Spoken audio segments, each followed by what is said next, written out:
अस्सलाम वालेकुम जी, मेरा नाम डॉक्टर अहमद शान है and I am chest specialist. आज जो मैं केस डिस्कस करने वाला हूँ वो एक पेशेंट हैं जिनको एक बीमारी है हाइपर सेंसिटिविटी निमोनाइटिस।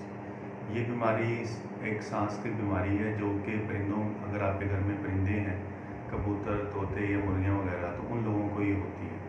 उसके ऊपर आज हमने कुछ डिस्कशन करनी है। तो मेरे पास एक पेशेंट आए जिनको 5-6 माह से सांस की बीमारी शुरू हो गई थी। उससे पहले वो बिल्कुल ठीक थे और उनकी एज अराउंड 35 ईयर्स थी। तो उनको 5-6 माह से सांस का मसला शुरू हो रहा था और जो कि ग्रेजुअली इंक्रीज़ कर रहा था। तो उनसे जब हिस्ट्री ली गई तो उन्होंने बताया कि जब हिस्ट्री ली गई तो कबूतर और तोते पाए गए। तो इन परिंदों की वजह से सांस की एक ऐसी बीमारी है जिसको हम कहते हैं हाइपर सेंसिटिविटी निमोनाइटिस। ये एक सांस की ऐसी बीमारी है जिसमें आपको सांस का मसला शुरू हो जाता है। और वो लोग जिनको दमे की शिकायत है उनको तो खैर बचपन से ही ये प्रॉब्लम शुरू हो जाती है, और ख़ासकर सर्दियों में और जब थ्रेशर वगैरह चले तो उनको सांस का मसला होता है। लेकिन इस तरह के जो मरीज़ हैं जिनको ये हाइपर सेंसिटिविटी निमोनाइटिस हो, उनको फिर पूरा साल ये मसला रहता है और हर आने वाले दिन के साथ ये मसला ज़्यादा होता जाता है। तो इसमें भी मैं आपको बताता चलूँ 2-3 कैटेगरीज़ हैं। अगर तो आपने किसी ऐसी जगह का विज़िट किया है जहाँ पे कबूतर या तोते या मुर्गियाँ वगैरह थी और उसके बाद आपको अचानक से आपका साँस बहुत ज़्यादा ख़राब हो गया, तो आपको साँस लेने में दिक्कत आ रही है, खाँसी है, या अगर आपको बहुत ज़्यादा अटैक है तो आपके ऑक्सीजन, खून के अंदर जो ऑक्सीजन होती है उसकी भी कमी हो रही है।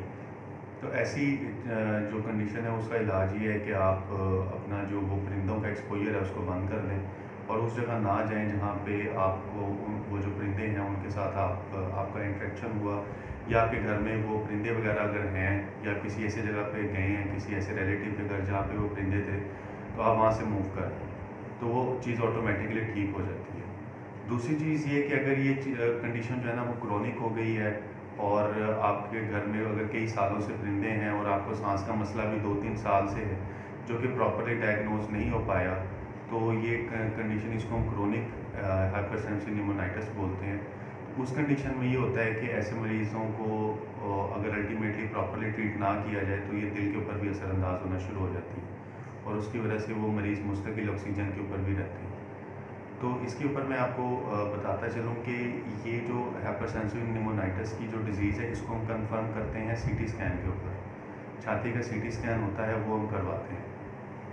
इसमें दिलचस्प बात ये है कि इसकी जो प्रेजेंटेशन है, इसकी जो डिज़ीज़ की जो अटैक है वो हमारे फेफड़ों के अपर जोन्स में होता है। और अगर हम उसको कंपेयर करें, जो टीबी एक बहुत आम बीमारी है पाकिस्तान में, तो उसका भी अटैक फेफड़ों के जो ऊपर वाले एरियाज़ हैं उनके अंदर होता है। तो ख़ासकर ऐसे मरीज़ जो है वो 2-3 दफ़ा टीबी का इलाज भी ले चुके होते हैं और उन मरीज़ों को उस टीबी की दवाई खाने से कोई खातिर ख्वाह फाका नहीं होता, बल्कि उनकी जो हर आने वाले दिन उनके जो सांस का मसला है वो ज़्यादा होता रहता है। तो उनको अगर हम प्रॉपरली डायग्नोज कर लें, उनका सीटी स्कैन वगैरह हो जाए और आप उसका टाइम से इलाज शुरू कर लें, तो ये डिज़ीज़ बिल्कुल कंट्रोल भी हो सकती है और आने वाले दिनों में जो दिल के ऊपर इसके असरात होते हैं वो भी नहीं होंगे। तो ये आज जो मैंने सोचा कि इस पे ऊपर वीडियो बनाई जाए, हाइपर सेंसिटिविटी निमोनाइटिस है। अगर आपके घर में कबूतर, तोते और मुर्गियाँ वगैरह हैं या आपके पड़ोस वगैरह में हैं, आपको चाहिए कि इसका कोई ना कोई हल करें और उस जगह से आप मूव करें या उन कबूतर या तोतों वगैरह को वहाँ से हटाएं अपने घर से और इस चीज़ को बिल्कुल ख़त्म करें, क्योंकि इससे ये एक ऐसी डिज़ीज़ है जो कि फिर अगर आप इसको कंट्रोल ना करें तो फाइब्रोसिस की तरफ चले जाती है। और फाइब्रोसिस जब फेफड़ों में हो जाए तो वो मुस्तकिल तौर पे उनके अंदर सुखड़ाव पैदा हो जाता है और उसका फिर कोई इलाज नहीं है। हाँ, ये है कि या तो आप फिर सारी उम्र ऑक्सीजन के ऊपर लगे रहेंगे या फिर आपके फेफड़े जो है ना वो नहीं लगाए जाएँ, तब जाके आपको एक नॉर्मल लाइफ की तरफ आप आ सकते हैं। तो प्लीज़ अगर आपको इससे रिलेटेड अगर आपको कोई क्वेश्चन पूछना है तो लाज़मी आप कमेंट सेक्शन में कीजिए, मैं कोशिश करूँगा आपको उसका रिप्लाई करूँ। अल्लाह ताला आप सबका हामी और नासिर हो। शुक्रिया।